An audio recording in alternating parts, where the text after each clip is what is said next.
Salam, hormatly watandaşlar. Ýene-de siziň bilen men döwlet lider Murat Gurbanow.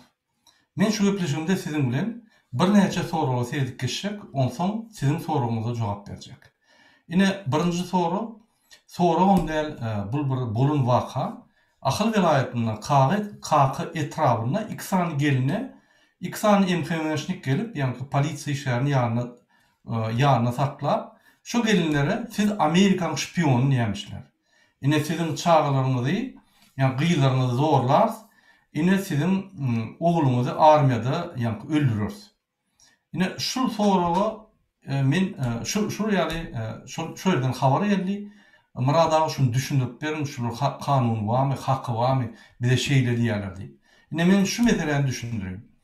Amerikan şpiyonu ine soňky wagtlar, soňky bir 2 hepden içinde bizim milli liderimiz däl Berdimuhammedow öz utulýanlygyny görüp, biz informasiýony söýüşdi, Türkmenistana ýeňip başladyk muny.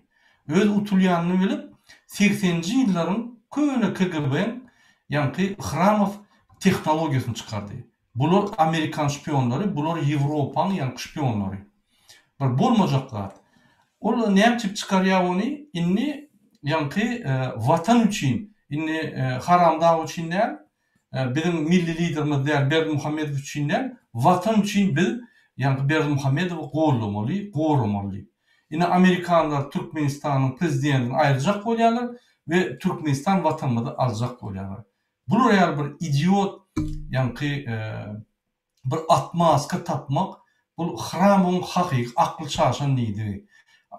Diýmek diňe Berdimuhammedow idiot däl, şun Kabinet ministrida, prezident sovetda, keyp uğurvarada jogapkärçi Hramov ine şul ýürüýte düşündürüşe gelýär halkyň öňünde. Näme Berdimuhammedow häzir hemmeler ýigrenýär we näme biz şunu gorlamaly.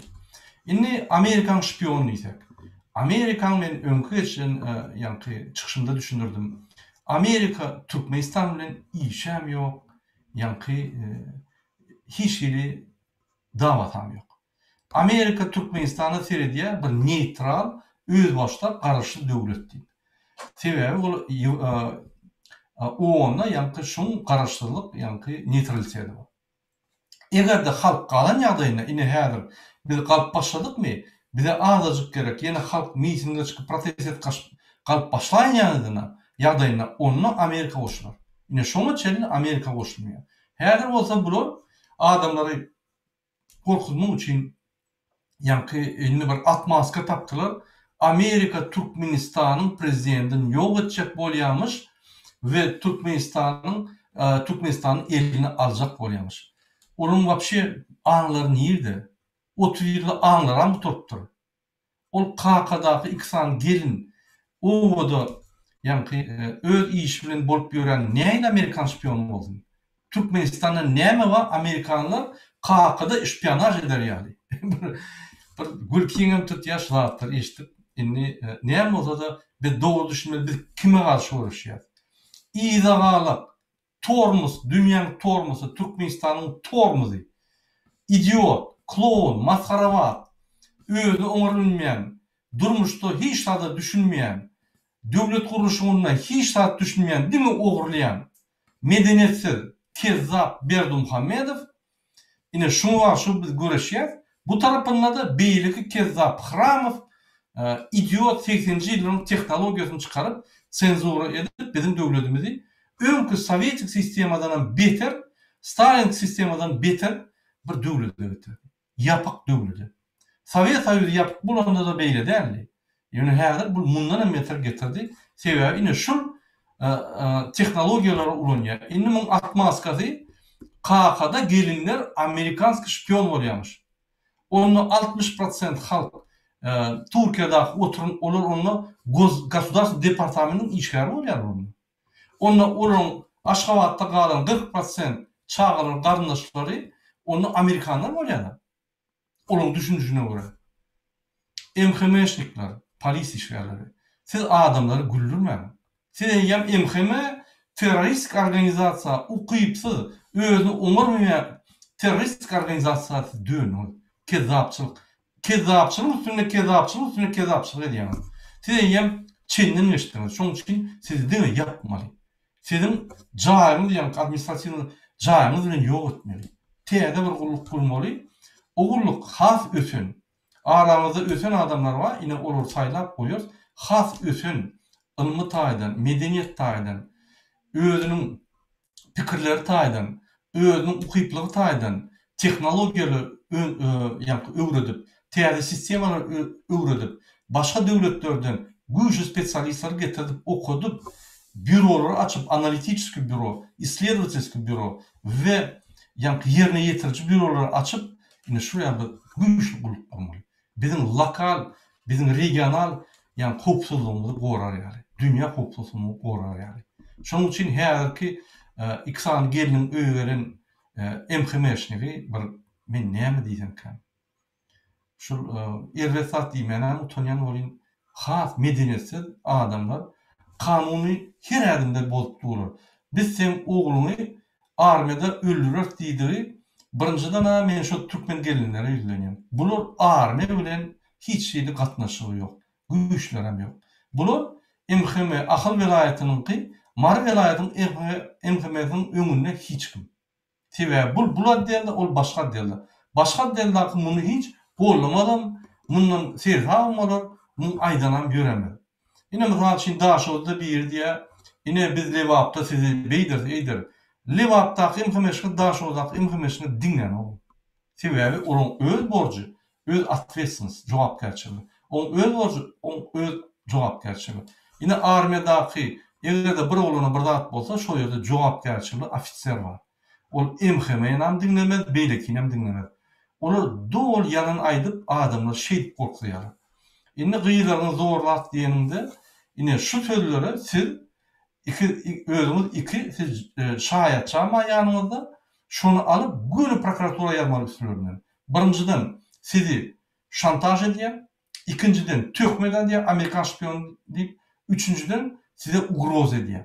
Sizin çağrıňyza ölüm ugrozasyny edýär. Bu bolsa uly jenaýat iş. Çekin jenaýaty diňlemeň şu ýerde üstüňize gelen ýagdaýyny. Göni hobo diýinde zapis edin, surat alın, gidenine surat alın video. Göni arda ýazyp, egerde Ahal velaýatyny çözmese, göni respublikanyň prokuraturasyna ýazyn. Olam çözmese, prezidente ýazyn. Olam bolmasa, kopiýalar alynda bize ýiberin, biz onuň bilet nira ýüzlenmez. Ine şol adamlar jenaýat çekaýmeli. Eýýem bolar jenaýat iş etdiler.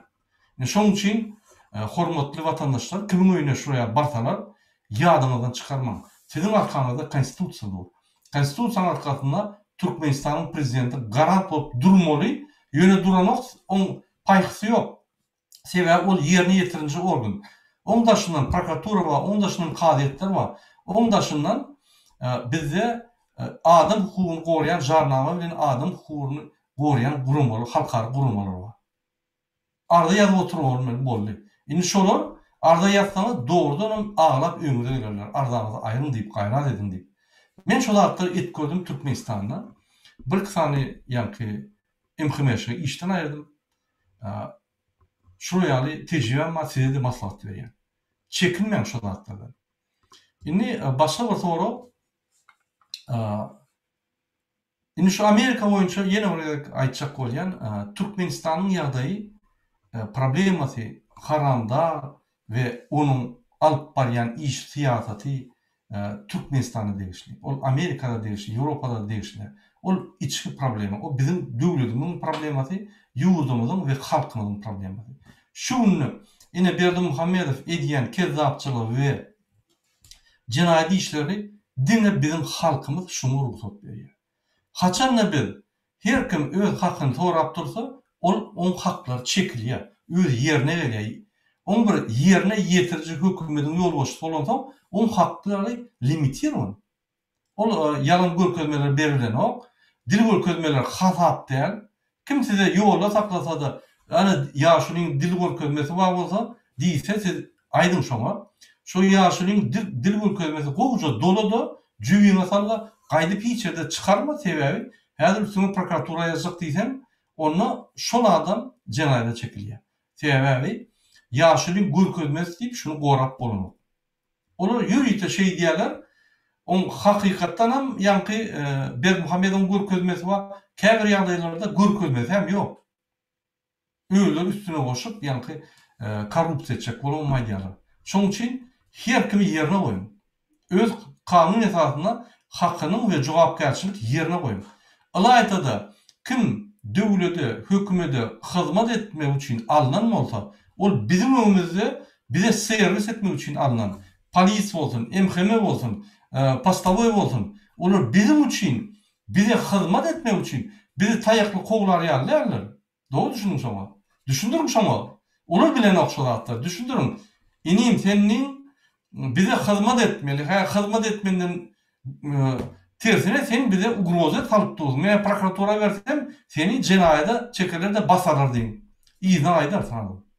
Şoňa ýa düşündirip durmaly. Haklaryny da alyp durmaly. Indi ýene bir sorag bar. Men dün bir watandaşymyz bilen görüşdüm. Maňa şey diýär. Ine häzir bir topar adam Türkiýede ulum öçürli. Bular maşgalasy bilen bir jaýda işleýär, servis edýärler. Ýyjy uny.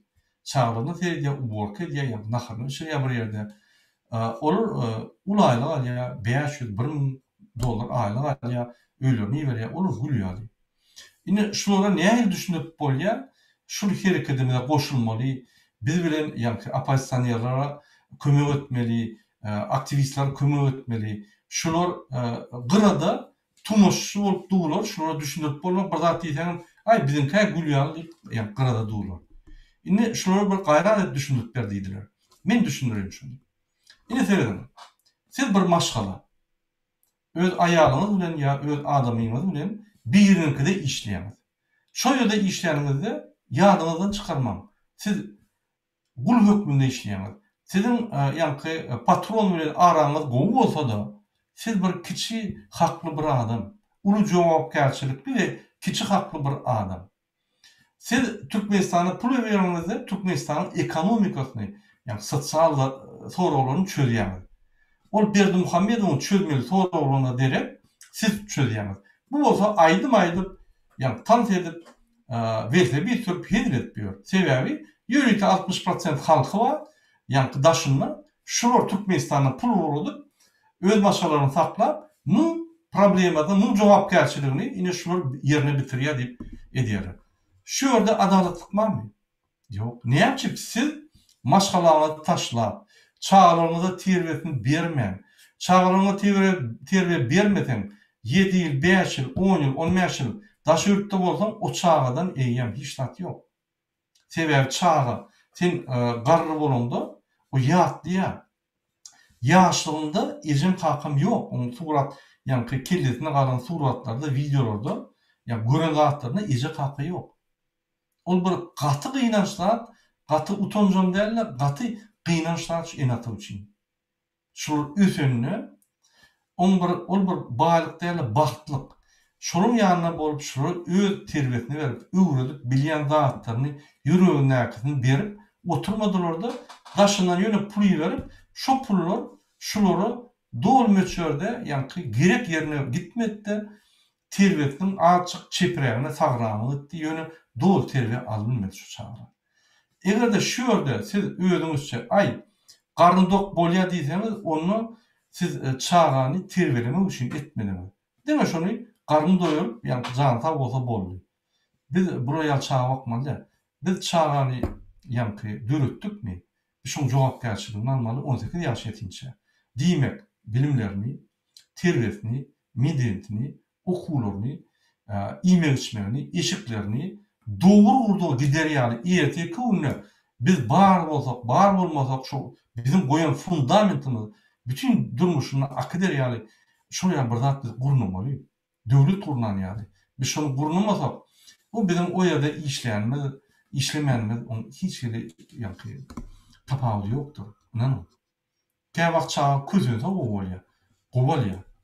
Ine közünmese hemme ýa-ni baýlykda ýaşasa, ine on komfortda bolansoň käwagt ýa islegler hem bolmaýar. Onun bir elbet. Şol ýa şol nimäni tapmaly, ýa uruwny geçmeli hem de ýokara geçmeli, aşağı geçmeli.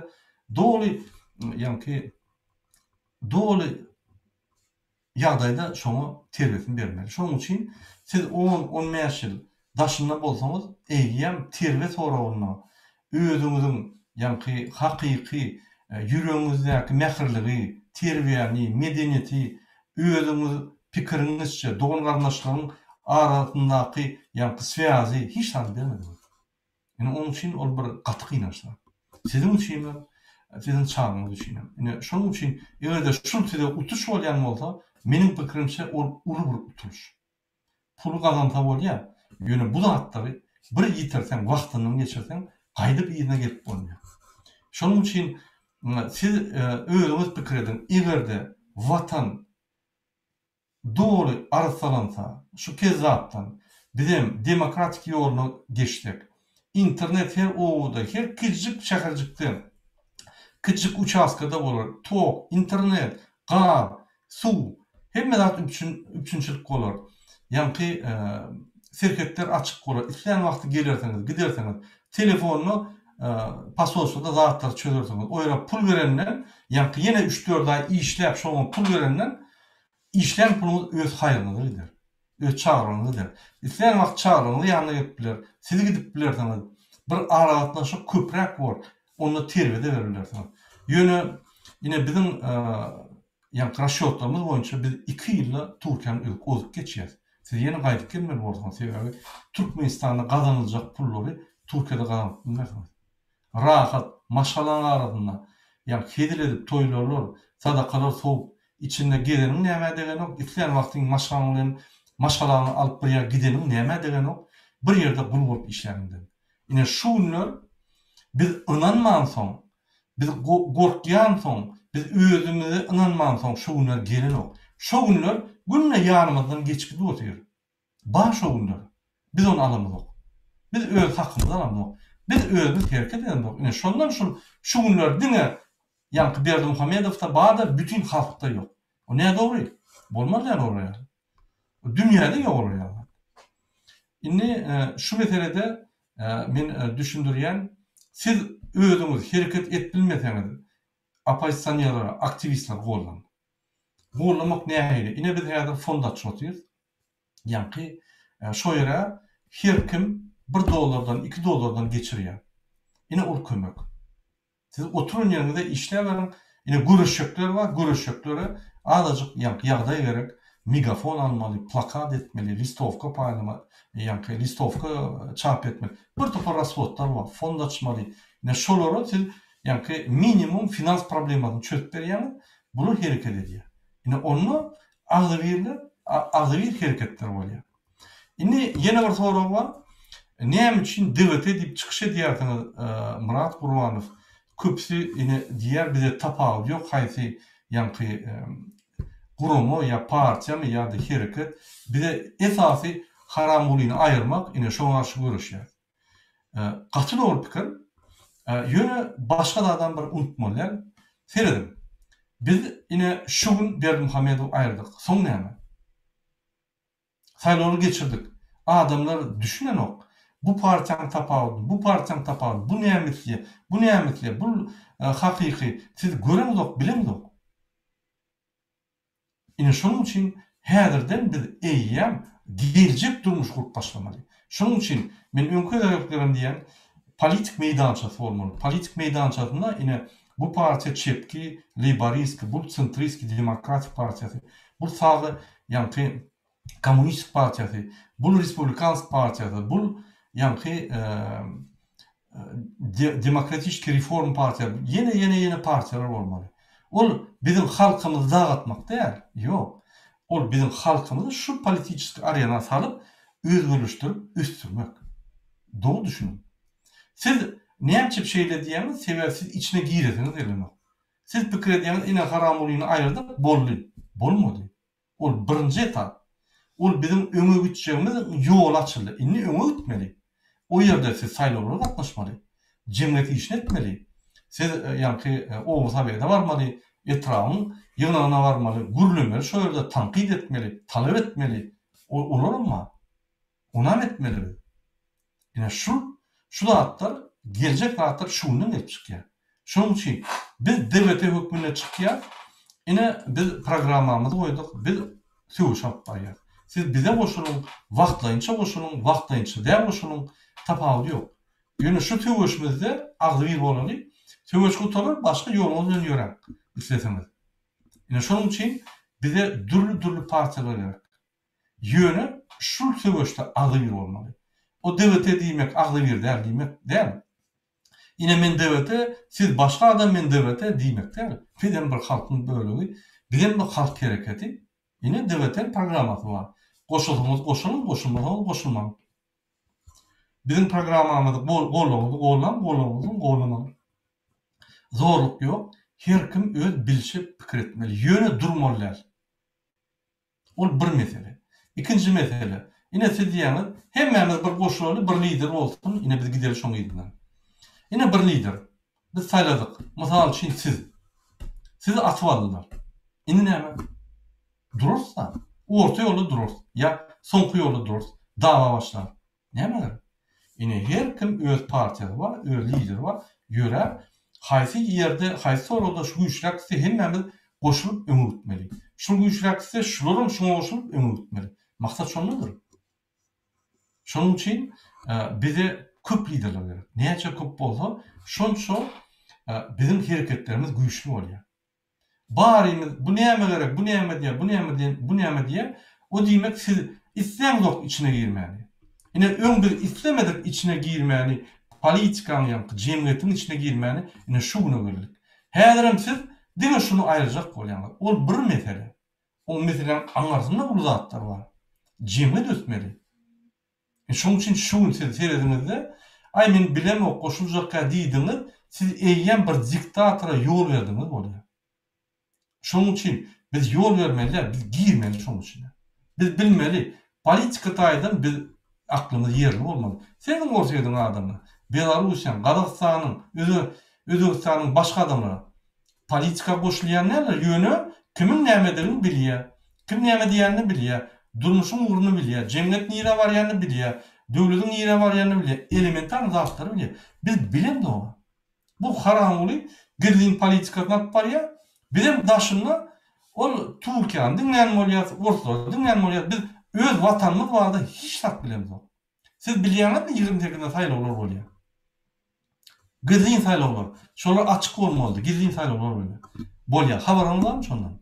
Ýok. Sebebi siz interesowasiýa edňiz.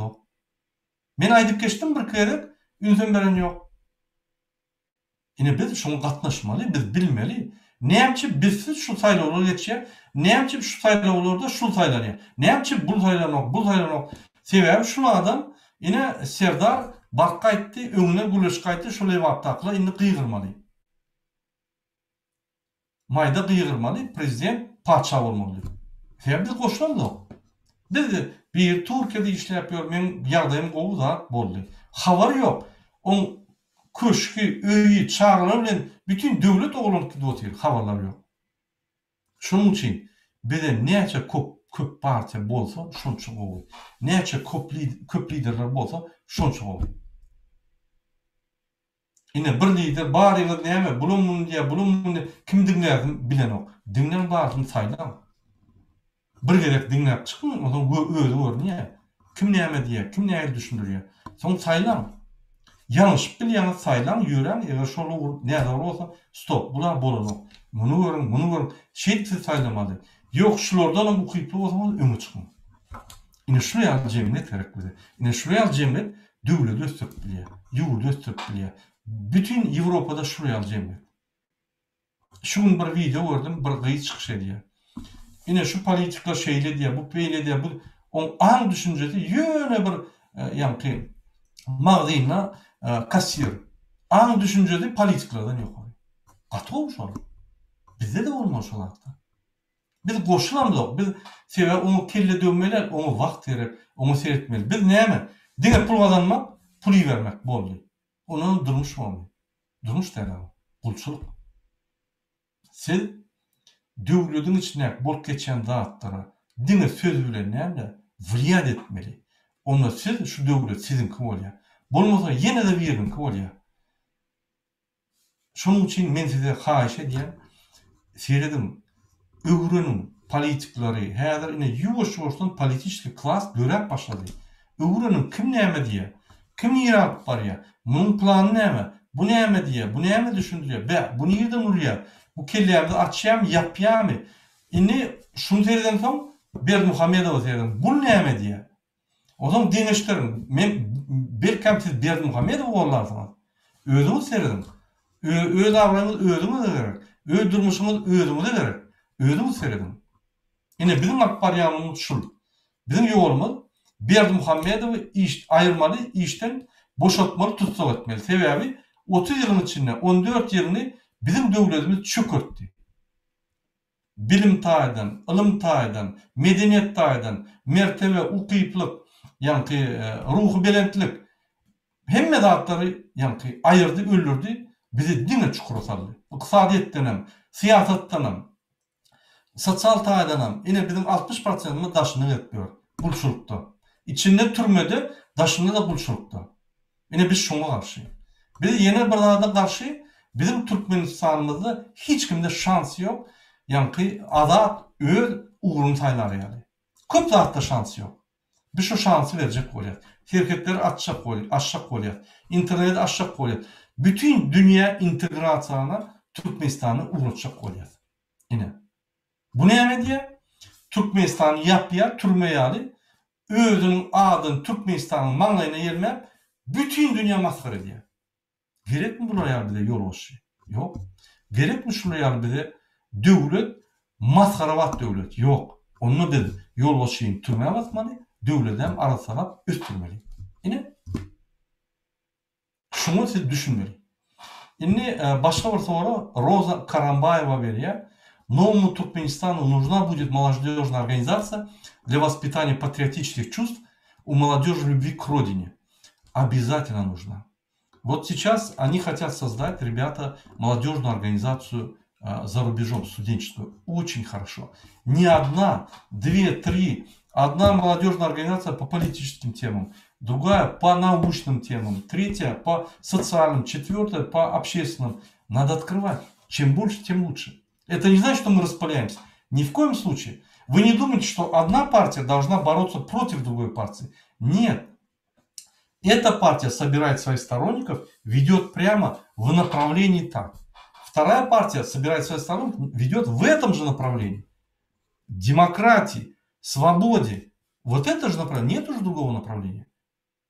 Из глубины тьмы есть только одно направление в свет. Идти на свет. Больше нет уже направлений. Или в другую сторону, в глубину, в тьму еще глубже идти. Или в сторону света идти. Конечно, в сторону света.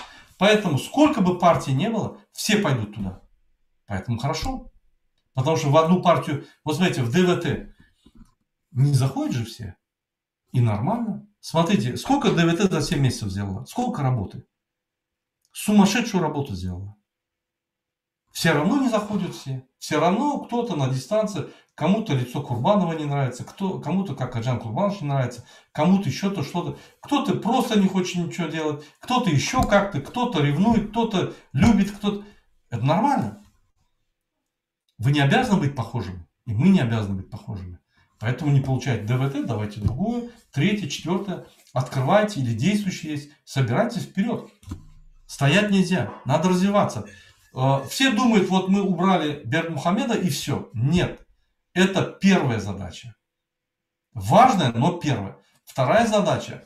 Реформы, демократические реформы все, свободу, справедливость и агдавирлик. Это очень важный момент. Честные, открытые выборы, выходит сильнейший, берет страну, вперед ведет. Группа там, депутаты, неважно, страну ведем вперед. Это второй этап и самый сложный этап. Первый этап не сложно. Против нас кто стоит? Один человек и весь народ стоит. Мы его победим, у него шансов никаких нету. Смотрите, он проиграл полностью информационную войну снаружи, борьбу. Теперь проигрывает уже 50% проиграл внутри. Каждый человек сейчас ругается на него. Каждый человек его проклинает. Он проиграл ее. Он почти проиграл. Все. Сейчас осталось только подняться и убрать его. Арестовать. Но мы еще готовим народ, и мы встанем и уберем его. Все. Это не сложная задача.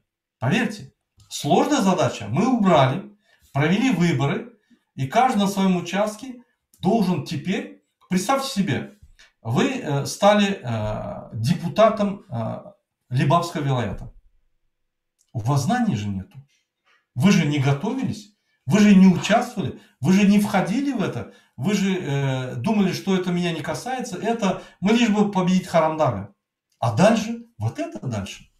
У вас должен быть опыт, вы должны знать многие социальные вопросы, многие политические вопросы, многие экономические вопросы. Вы должны многие вопросы знать, проблемы людей, как эти проблемы решаются. Вы должны знать, почему эти люди именно занимают эту позицию, почему эти. Надо разбираться в этом. Это сегодня надо уже делать. Поэтому все ограничиваются только одним шагом. Один шаг нас никуда не приведет. Он может даже в хаос увести. Поэтому мы должны сегодня развиваться. Уже развитие Туркменистана идет, все. Уже пошло, посмотрите. Активисты, движения, все поднимается. Эти люди завтра будут внутри сразу поднимать. Они уже готовы. То есть уже идет все. Подключайтесь, время не теряйте. Поэтому любые молодежные движения должны открываться. Государство будет создавать условия, но не будет брать за уши и говорить открывайте. Нет. Каждый человек сознательно должен. Если мы ему сделаем авантаж, он откроет. И он будет настоящий лидер. Это поколение обязательно должно быть, потому что они потом займут место того поколения, которое управляет страной. Потом другое поколение подойдет, молодежное. И вот так это должно идти, развиваться. Следующий вопрос. Yine Türkmenistan'ın yerini sonra men şunu guruluştum bir oğlum bilen. O diye men korkyan. Yöne sizin çıkışınızı gördüm. Men görüşecek. Men neme edip bilecek diye. Katı iti sonra sebebi sonra köp adamlar da var Türkmenistan'da. Birinci bile neme etmeli. Siz öz korkyanınızı tasdiklamalı özünüze. Hava men korkyan. Yöne men niyetim var. Men isteğim var. Men şu yoldan gidecek. Türkmenistan'ın azadlığına, vatanın azadlığına ve öz azadlığına men yürüyecek. Şunu koyacağım. Maksat edip. Şimdi ikinci adım. Siz daş dövründeki adamları öğrenin. Kim var sizin yanınızda? Şunun polya mı yok? Şunun polya mı yok? Şunun information mi yok? Şunun agent mi yok? Şunun adamlar satya mı yok? Siz identifikasyon edin daş dövründeki adamlarını deyip. Yine şu adam ömdün meri nerede açılım bildirtmiyor mu? Hiç kim satıp görmedik değil mi? Aha. Şu adam şu men yolumda ya bana kömek edecek ya şunu men değilip bileceğim adamım. Demek şu adamlar bir topara salyanız, kalanları başka topara salyanız. Ya o yerde risk var. Gidi vakaça siz görürsünüz şurayı. Yine şu adamlar risk değil adamlar. Onun yanına bar gürüş görmeli. Salamu aleyküm, qoğum sana. Ay şu yağdayma kıyın zat deyip bir aydık görün şular anarda ne mesele diye. Hava şuların şu zatlar deyse sizin fikirlerini dengeli böyle. Onlar şular bilen yuvaşa söhbetleşip geçip yuvaşa yankı birimize önem döredip siz gürleşip başlamalı. Şu yerde siz Türkmenistan'ın yağdayını, gelecek yağdayları, opozisiya ne yapmışlar, gördün mü onu, şunu gördün mü, şunu dinledin mi, bunlar ne yapmışlar, bu doğru ayttım, yok ayttım deyip argatlaşık salıp gürleşip hem korku yetiyor hem ağzıverlik peyda oluyor. Yine şundan sonra siz şu adamları köpürtmeli. Sen bilen adamlar, 10 bilen adamlar var. O 10 bilen adamlar ınam dörütüp oluyor. Aha. Onun bilen adamın yankı dostları onun adamlar var 10 yankı dörütüp oluyor ınamlık. Şey üç yani. Ne şeydip üçlüyor. 100% gorun olmaya yönü eyyem 80-90% risk ayıp oluyor. Yine şunu siz identifikasyon edip argatlaşık salandan son bize haber verin, biz aydalı inlik edim ne yapayım. Ya bizden sonra biz yine yani efirde aydalı inlik edim ne yapayım. Birinci adım sizin dünya karayışınız yani beylik adamları tapmalı. Birinci adım. İkinci adım şu daş dövründeki kim sizi satabilecek adamları bir qıra ayırmalı. Qıra ayırmak demek şuradan ters tap olmalı. Yine bir list yazımda liste belli edip yani umumi surat gözünüzde emele veriyor. Şeýdi biz ýörek bilýär. Indi men başga bir soragy aýtjak bolýan, bir size haýyş etjek bolýan ýene bir gezek. Türkmenistanyň listovkalar bizim aktivistlerimiz paýlap başlady. Durma ýok. Biz paýlap. Birinji partiýa, ikinji partiýa, üçünji, beşinji. Berdi Muhammedow listovkalar öwrenşmeli. Listovkalarda adamlaryň arş şikaýaty, listovkalarda adamlara düşündürüş. Konstitusiýanyň esasynda sizin näme hakyňyz bar? Ol bir konstitusiýanyň bölekleri, onu sen okanyň bilenem, onu sen alanyň bilenem, onu sen ýanky kopya edip taşlanyň bilenem jinaýat işler. Berdi Muhammedow gaty gowy bilýär. Ýöne mu gorkýan zady şu zatlar, şu birinji adım, ikinji adım protesta çıkarlar, üçüncü adım iş taşlayıp ekonomikany blokirovka ederler, dördüncü adım meni göldülerler, kätmenli, Oğday Han'ın adamları ya meni öldürürler ya meni kaçıp yetişmeli. Yine şu yolun yankı şu birinci adımı. Yine şundan korkýan. Şonun için biz ondan korkmaly, ol bizden korkmaly. Hormatly vatandaşlar, egerde siz listovkan Türkmenistan'da görseňiz, şonu kopyasyny edin. Kopyasyny edip her kim 20 tane ýaratmaly. Dim aktivistlerde biz şoları gollamaly aktivistleri. İkinci, egerde siz imodan, WhatsApp'tan, beýleki sosial setlerden informasiýa alsaňyz listovka boýunça ýaýranmış onu. Ýaýrat bilýän ýerinde ýaýradym ýa-da printerda piçat edip ýene de ýaýradym. Şolar näçe ýaýradylsa, şonça sizin haklaryňyz eliňize geler. Şonça MHM'ler çekilip başlar. Şonça Berdi Muhammedow çekilip başlar. Öz yerine ýetirji haklaryna we jogapkärçiligiňe gelir. Häzir ol bizim haklarymyzy, jogapkärçiligimizi uğurlap, bizim döwletimizin hemme haklaryny uğurlady. Biz şonu yerine getirmeli. Ine şol bizim ädimlerimiz şunu yerine getirýär. İçindäki adamlara ýene bir haýyş edýän. Bir-birinden gorkuşup durmaň. Bir-biri bilen agzybir boljak bolun. Bir-biri bilen gürleşjek bolun. Nowatlarda, sadakalarda, toýlarda, niýede duşsaňyzam, häzir bizim watanymyzyň bütün taryhyndaky iň güýçli wakalary ýetdi. Şunu gürleşiň, ýaýradyň, pikir alyşyň, ýa-da öz pikiriňizi aýdyň. Ýöne şul wakalardan daşlaşmaň. Ay men gorkýan, men goşuljakam, men gyra açdym diýip seretmem. Aýgyt nädim kinony gördüňizmi? Şoýda adamlar näme ýerdi? Şu wakalaryň içine. Şuraya girmeli. Ine onunla täzirikler gelir. Onunla sizin öňüňize demokratiýa we azatlyk gelir. Şu näýem sizin gapyňyzda demokratiýa geldi. Listovkalar patiýadyna geldi. Inni bir turun siz. Inni bir siz herket edip başlaň. Bolunni. Gorkmak ýok. Sabır edildi. Berdi Muhammedowa wagt berildi. Berildiçe berildi. Dogry aldy wagtyny. Bulunni wagtyny peýdalanyma bilmedi bir dine başga tarapy gidýär. Türkmenistanam, öz maşalatynam hemmesini. Şonuň üçin biz bu zatlary durdurmaly. Indi men sizin soragyňyza jogap bereyim gysgaça. Ýanky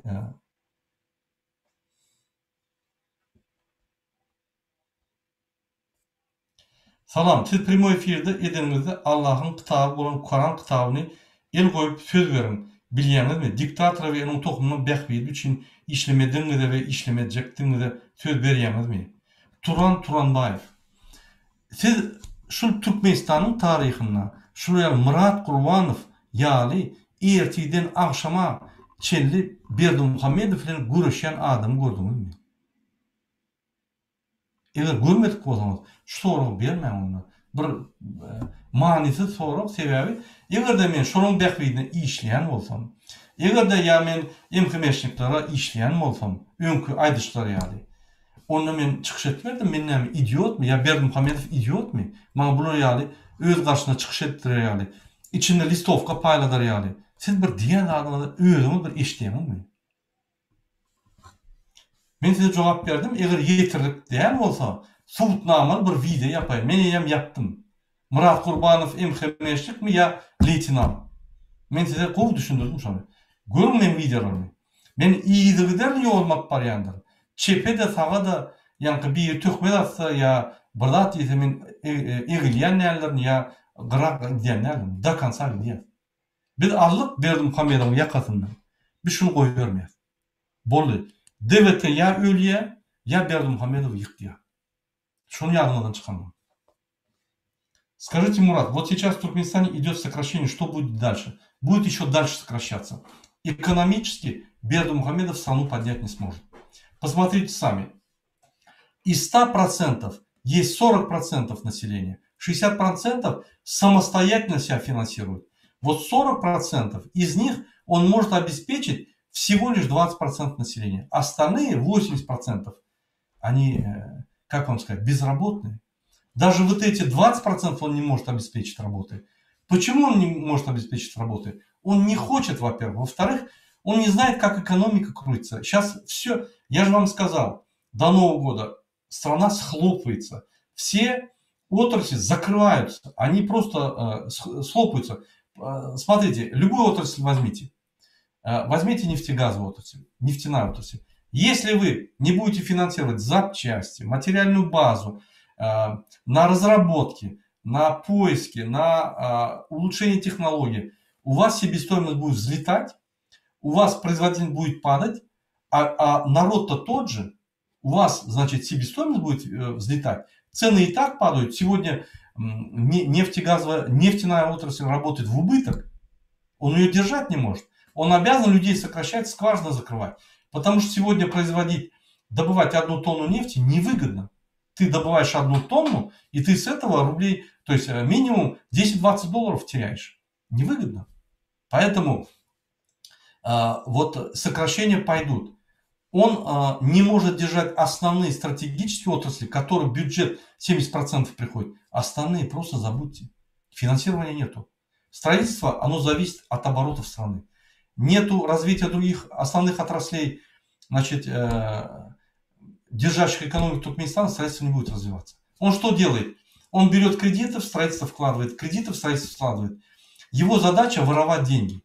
У него нет задачи страну развить. Его задача сократить население.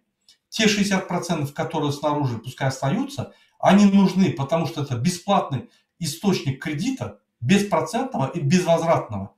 Все деньги, которые приходят, он их не возвращает обратно. Эти деньги вливаются в экономику Туркменистана безвозвратно и без дальнейшей ответственности. Классно же? Поэтому что он делает? Он делает сокращение, остальные вымирают от коронавируса, от голода, по мусоркам лазят. Это его даже не интересует. Ему не надо. Ему надо где-то 560-600 тысяч населения, не больше. И ему надо вся территория, где есть богатство, откуда он богатство будет воровать. Поэтому его планы такие. В его планах ни вы, ни я, ни наш народ нету. Поймите правильно. Сокращение будет дальше. Будет дальше уменьшение всех затрат. А это, допустим, строительство каких-то мостов, чтобы социального назначения, школ там и так далее будет отменяться. Будет строиться гигантские, никому не нужные, дорогие объекты, откуда воровать очень удобно. Третье. На все проекты, которые вот планировалось в 2025 году, будет сокращение. Не будет финансироваться. Денег нету. Потом идут еще кредиты. Кредитные долги вот в этом году, если не ошибаюсь, он должен около 2,5-3 миллиарда возвратить. Вот чтобы вы знали, 7 миллиардов поступает, где-то процентов 30-40 уходит на китайцев, то, что они оборудование приносят, то, что они в долги засовывают в Туркменистан по дорогой цене, засовывают нам, это идет туда, а остается около 4-4,5 миллиардов. Этих денег недостаточно для Туркменистана. Надо поддерживать нефтегазовую отрасль, там серьезные вложения. Надо весь бюрократический аппарат поддерживать. Надо поддерживать Министерство обороны, это только расходы. Бюджетники только расходы. Они не производят ничего. Вот. Надо другие предприятия, надо завозить товары, продукты питания. Все завозить надо, денег не хватает. 4,5 миллиардов это еще хорошая цифра. Вот. И теперь он из 4,5 миллиардов, 2-2,5 миллиардов должен в этом году отдать долги. Откуда? Он в тупике. Никто денег не дает, авторитет разрушен окончательно, никто не желает с ним здороваться. Он боится Ахалский вилаят покидать, даже в другой вилаят ездить, потому что он боится, что он уже не приедет, его арестуют. И правильно думает, его арестуют. Все, у него тупик. Мы чем раньше его уберем, раньше встанем все, тем мы быстрее восстановимся и меньше будем в убытки входить. Поэтому его надо убирать, однозначно. Следующий вопрос. Murada, bir telefonu 3 imo yükleyip bolýar. Şonu halka düşündürün. İmoda kim listovka paylaşacak? Hiç kimim bilmeye vatanmadan listovkadan doğulur, halkam oyunur, korkman paylaşarlar. Katı doğru idea. Bir telefona 3-4 tane imo yükleyip bolýar. 3-4 imoda yani siz accountlar çalışıp girýänizde listovkany dargadýar. Türkmenistana gitjek bolsaňyz öçürün şonu gidin. Sizin telefonunuz hiç tat yok. Siz tapam bilmeýärler. Siz MHM diýip bir yani Insight diýip bir perdaça var Fransada. Yani bular bir tane saçın üstü bilen bütün proşeslerin üstüne açýarlar. Технологиялар ular, fan технология, yani судебно-процессуальный технологиялary, yani gözlemek технологиялар ular. Türkmen MHM'nin şeyli bir ağzını pikir edýäňiz ýok. İzahalyk, tehnologiýa bilmeýän, diňe kezapçylyk edýän adam. Ol bilen o. Şonuň üçin siz gaty ýokary ýa-ni tutýaňyz olaryň ukyplygyny, olaryň ukyplygy gaty pes. Murat Kurbanow, adamyň hukuky maddalaryny listovkalarda ýazyp dargadaýsa nähil bolar? Biz şeýitdik. Biz şeýit dargada otýar listovkalarda. Edwoters yönü diňe şollar köp zatlar düşündürýär şu listovkalarda. Ol birinji partiýada, ikinji partiýa barar durur listovkalar. Bir de yurttaşyna bir fond açmaly gerekli adamlara kömek etmek üçin. Biz şoň uruna nesip bolsa açyp otyrys beýän bir pul toplaýjy şow açdyk. Ine şunu şunça atda oýdum men. Şo ýere $1, $2 geçirip bilersiňiz ýa-da köp geçirip bilersiňiz. Yine fond açan soň biz halkymda ýüzleneriz. O fondu açanymyzda DVT dolandırmaz o fondu pravozащитный gurumlar dolandyrar. Biz ona dahylymyz bolmaz. Şo pravozащитный gurumlar öz ýa-ni решениýasyny berenne bizem gatnaşar da şolar sesini aýdar. Şunu biz ırda, şunu geçirin diýip şolar ýa-ni rashodlary ederler de soň jogabyny bererler. DVT onu wagty ýok. DVT görüşmeli. Şoň yetmeýän pullaryny biz şo pravozащитниклere ýüzlenip aýtmaly. Ine şunu bize pul berip, şunu berin, olar berýär, bizim onu atçyp berýär, olar opşy atçyp berýär.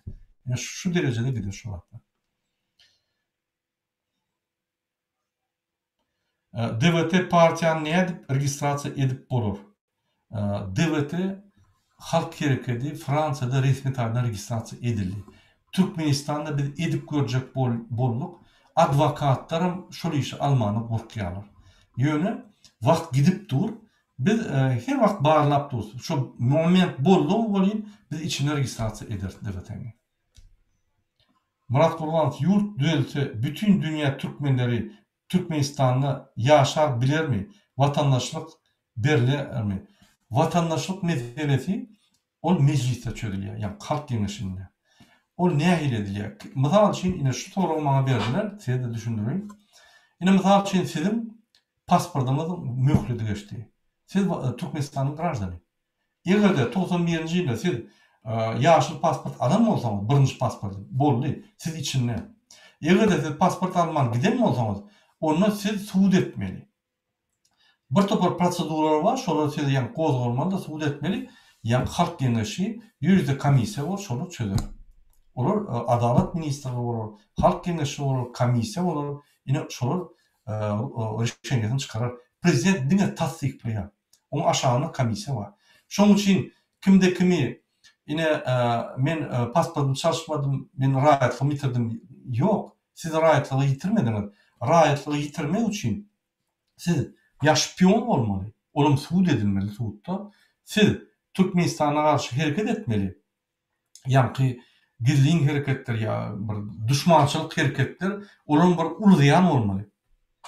Ine şonu ol suud edilip siz raýatlykdan aýrýar. Ýa-da sizin öz arda ýalan ýa-ni haýyşdyňyz boýunça siz raýatlykdan aýryp bilýär. Onu da awtomatik ýagdaý derler. Hemme döwletlerde şeýle komissiýa bar, komissiýanyň üstüne goýulýar. Mümkin size askat ederler raýatlygy aýyrmak üçin ýa-da raýatlygy bermek üçin. Onun bir şertleri var. Şunun için rahatlığı himmelere yönü paçkalar verilmez. Prosedurası var. Proseduranın esasında komissiya çözerkime verilmek. Yönü himme Türkmenistan'da 91 yılı yaşlı pasportu alın, onu paçti avtomatik alıyor. İnni bana soru verdiler, men orsette gelip inni men ors ayalım ma ya inni bir kıyız var. Men şonu öylünce koyan, o rahatda men ne etmeli? Ansat, siz Türkmenistan'da barıyanız, şu yerde şunu пригласительный verýäňiz, sizi şol gyýyp sizi durmuşa çykmak üçin. Ol ýa-ni turistik viza bilen bolýarmy, ýa-da пригласительный viza bilen gelýär. Şu yerde özüňiz siz ýa-ni netije çykarýaňyz, enatanymyz bilen özüňiz bilen esasam sizin özüňiz. Netije çykaran soň şurada ZAGS var, şu ýere baryp büro ZAGS'ta registrasiýa edýäňiz. Şonu edeningizden başlap, başga bir prosedura başlaýar. O prosedura boyunça da ýa-ni şertler var. Birinji onu 1 ýyllyk bererler kagaýdy, ýa-ni bir kartoçka. Ondan 3 ýyllyk, ondan 5 ýyllyk, ondan soň graždanstvo. Ýa-ni prosedurasy var. O diýmek, ene 1 ýyllyk kagaýdy guturdan kopup ýören ýok, ýok. Çağrysy bolsa da ine çağrı avtomatik ýa-da ine Türkmenistanda dogulun bolsa, onda şolar graždanstvo alar. Egerde siz orsetde okap bir gelin tapan bolsaňyz, o ýerde öýlenen bolsaňyz, ya da dokumentsiz bolsaňyz, sizin çağa bäbiniz bar bolsa, olam orsetde dogulun bolsa, inni siz ýene-de täzeden prosedurany başlap, şol iki adamy hem başgalaryny hem çağanyňy proseduradan geçirip subut edip graždan etbilýär. Birinji olar wid na жительство alar, ondan soň graždanstvo avtomatik ýagdaýyna ýöne, on ýa-ni условиясы var. 6 ay Türkmenistanyň içinde bolmaly. Bunun ýagdaýyna ýygydylar, ýa-ni kanun esasında proseduralaryny format goýan ýagdaýyna ol alar. On bir ýürüte proseduralary var, men olary düşündirip durmaýyn. Onu islendik advokat size düşündirer. Onu hiç biri ýa-ni päsgelçilik bolmaz. Можете прокомментировать арест Навального и его политику? Система России, она похожа на нашу. Тоже диктаторская, но там более демократично все, чем у нас. У нас жесткая диктатура, у них местами жесткая, но средняя диктатура. Арест Навального. Навального должны были арестовать, потому что он оппозиционный политик нынешнему режиму. Он олицетворяет демократические силы России. Поэтому сейчас идет борьба между старой системой и новым демократическим течением. Арест Навального, всегда же арестовывали оппозиционеров. Он не первый. И в Казахстане, и в Беларуси, и в России. У нас тоже арестовывали. Поэтому это нормальное явление. То есть режим так борется. Вот, допустим, я сейчас поеду в Туркмению, меня арестуют. Припишут что угодно. В Израиле вулкан я взорвал, там в Италии вулкан взорвал, из-за меня взорвался и так далее. На пляже что угодно, но посадят. Лишь бы, чтобы я активно не был. Их задача мою активность снизить до нуля. Или же другой политик заедет, то же самое будет. Поэтому борьба Навального и Путин олицетворение старого режима, то есть за ним вся команда, и Навальный олицетворение демократических сил, борьба будет происходить. Европа встала, Америка встала. Все равно в России демократия победит. У Путина шансов нету. Почему я это говорю? Демократия сейчас набирает силу везде, потому что глобализация экономик, глобализация социальной сферы идет, глобализация людей идет, то есть объединение. Сегодня то, что творится в Туркменистане, беззаконие, уже узбеки по-другому смотрят. Они уже возмущаются, это возмущает уже наш народ тоже. Понимаете, то есть раньше не знали, молчали, скрывали. Сейчас уже нельзя скрыть. Поэтому режимы будут падать. Особенно азиатские и советские режимы пойдут почти все. Туркменский режим может сохраниться, если он сейчас начнет реформы делать. Он обманет людей, реформы будет делать, интернет откроет, все. Все, что мы говорим, если он будет делать, тогда, в принципе, он демократию обязан вести. Он останется, но уже режим поменяет свою систему. Система для одного человека уйдет и получится система для, допустим, одной партии или что-то. То есть поменяется однозначно, если он хочет сохраниться. В противном случае не туркменский народ победит его. Туркменский народ плюс весь мир, плюс социальные технологии, вот эти новые, его победят. У него шансов нету. Не только у него, у диктаторских режимов Советского Союза şansов nету. Gurbanov, yurt düzelse bütün dünya Türkmenleri ona cevap verdim. Murat Gurbanov, eğer padşalığa geçti, teyade pasport çıkarıp bilyemi, haramuli, halkı hak var mı? Sonra daşarı yurtta Türkmenler neyme bolor?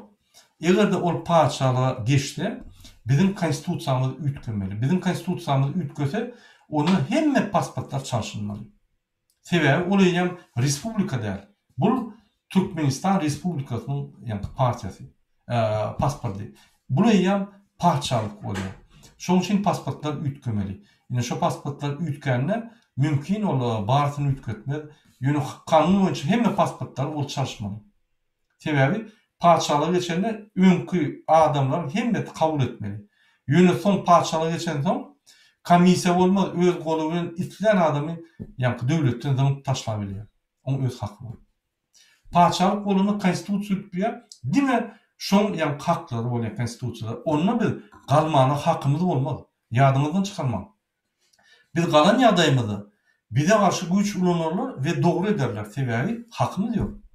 Biz bir kanun hareket ettiğimiz oluyor. Yani şun biz kanun efadını arkamızda konstitusiya dur. Ertir padşalığa geçen son arkamızda konstitusiya durmaz. Arkamızda duracak konstitusiya onun arkasında durur. Bizim arkamızda durmaz. Как смотрите политику Анатолия Шарии? Он живет в Испании. Он регистрировал свою партию Украины. Я, к сожалению, не в курсе. Я слышал о нем, но я не в курсе. Для чего Бердымухамедов купил сербские бронетранспортеры? Это правда? Да, это правда, он вооружается. Но это ему не поможет. Скажите, Мурат, вот сейчас в Туркменистане идет... так, это я ответил. Okey, başka sorular bolman son, hurmatly vatandaşlar. Men şunun bilen вот еще один вопрос. Вот, Гаражоглон Туркмения. Депортируем быстро и красиво. Своих соотечественников не сдадим. Как понять, кто чужой, кто свой? Я свой вопрос задал уже официально. Ну, Гаражоглон, sizin sorunuza men cevap bereyim. Yöne siz benim telefonumu bilýäňiz. Men sizin kimdiginizi bilýän. Maňa jaň etdiňizde men düşündürüyorum. Haçanla biz diýenmizde мы можем депортировать. Мы можем депортировать ДВД. Мы сейчас этим занимаемся. Во французском посольстве есть секретарь, который занимается моей семьей, моими детьми. Его задача отслеживать и подготовить все диверсии. Для этого приезжают МХМшники, готовится крупный план. Я написал заявление в спецслужбы, чтобы этого человека арестовали и депортировали в Туркменистан. Вот таких МХМшников мы будем отлавливать и депортировать в Туркменистан. Сейчас спецслужбы Франции занимаются этими людьми. Как они их поймают, они их депортируют. Вот за это ДВТ будет биться. А за всех активистов, за всех наших простых граждан мы не то что депортировать не будем, мы будем их спасать. Teyade Türkmenistan'a İslam bolum onu cevap verdim. Yine şunu bilen men öz efirim utoryan. Yeni bir gedek Türkmenistan'ın içindeki vatandaşlarımıza bildirýän. Demokratiya sizin kapyňyzda gerli. Demokratiya sizin kapyňyzda kakyp durýar. Sizin padiýadyňyzda listovkalar, sizin şäheriňizde listovkalar. Ütköşükler Türkmenistan'ın içine sizin padiýadyňyza, sizin öýüňize geldi. İnlik herekete çıkın. Ne etmeli? Birinci informasyon töweşi yenmeli. İçinde. Onun için nowotlarda, oçuklarda, işte, yani doğum arnaşymyzyň ýanyna, sadakalarda, toylarda, hemme yerde siz görýän adamyňyzy beýan etmeli. Bu tarihi wakalary adamlara ýetirmeli. Listovkany okudyňmy, şoň içini düşündirmeli. Hakyňyz var, siz okudyňyz, gözüňiz var. Düşündirýäňiz, şunu gördüm. Ol bir şunu gördüm, yine aýdanyňyz bolýar. O siz ýalan zat aýdanyňyz ok. Siz aýdýan adamyz Türkmenistanyň garşysyna däl. Siz Amerikan spionu däl. Bizde bir Amerikan spionu var. İksany. Onun ady Berdimuhamedov. Amerikanski dolar ogurlap basyp ýatyr. Lincoln'y edil atasyany görýär. İkinji Hramov. Olam Amerikanski dolar ogurlap, bujoklap Ýani başga döwlete akıp ýatyr. Ine şol ikisany amerikansk şpion bar. Bizde başga amerikansk şpion ýok. Bizim türkmen gelin gyzlarymyz, çağajyklary ýa armiyada gulu edýär, gyzlar okap ýörler. Ine olar amerikansk şpion hiç wagtym bolmaz. Güldürmän adamlary. Şonuň üçin Türkmenistanda bolup geçen wakalary düşündirmeli.